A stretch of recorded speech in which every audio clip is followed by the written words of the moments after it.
find your way back home.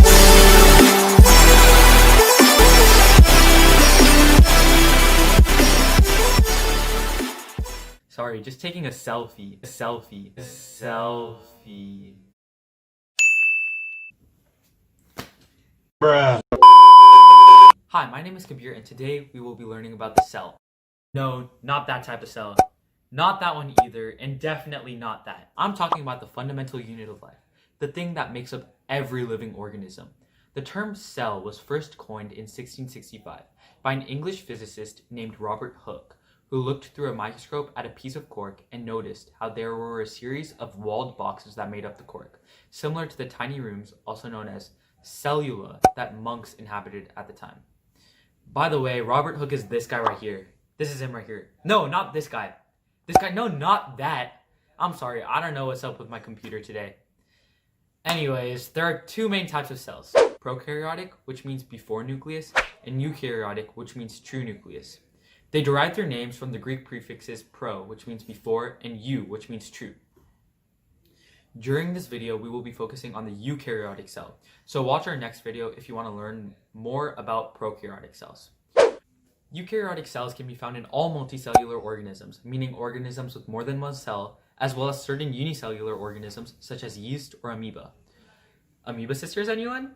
Let's examine the parts of a eukaryotic cell. Before I begin, I'll point out that we are viewing a generalized picture of an animal cell, and will later in this video examine a generalized picture of a plant cell. Both are pretty similar, but yet have their own unique qualities. So pull out your cell phones and start taking notes. Here we have the cellular membrane, which not only serves as a membrane enclosing the cell, but also as a selective barrier that allows passage of enough oxygen, nutrients, and wastes to service the entire cell. The interior empty space of the cell is called the cytoplasm, which is filled by a semi-fluid substance called cytosol, which helps keep the various organelles inside of the cell in place. Organelles are basically the organs of the cell. They're the parts of the cell that help keep the cell running. Here we have the nucleus, which is the holder of the genetic code guiding the development of the cell, known as deoxyribonucleic acid, if you want to sound smart, or simply the abbreviated version, DNA.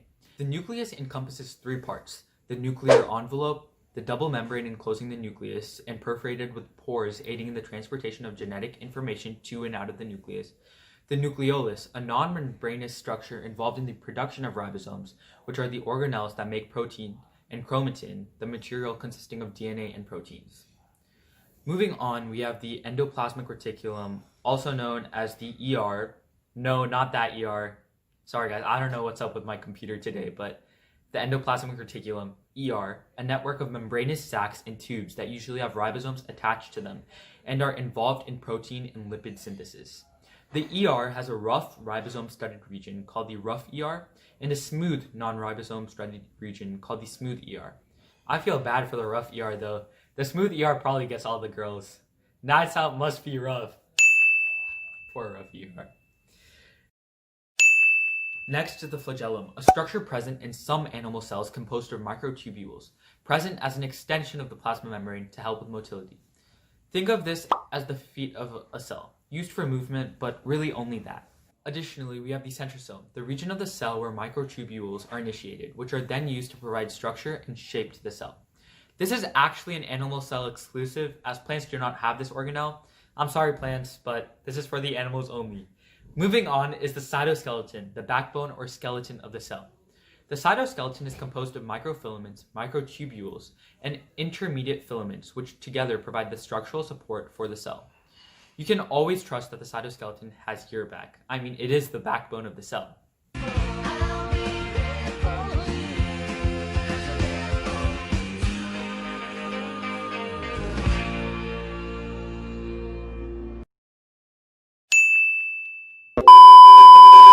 Next is the peroxisome, an organelle that aids with various specialized metabolic functions, such as the breakdown of certain molecules normally found in the cell, notably fatty acids and amino acids, thus producing hydrogen peroxide, forming the basis of the name peroxisome. Next is everyone's favorite, the one thing that every single school in America has taught. You guessed it, the mitochondria also known as the powerhouse of the cell.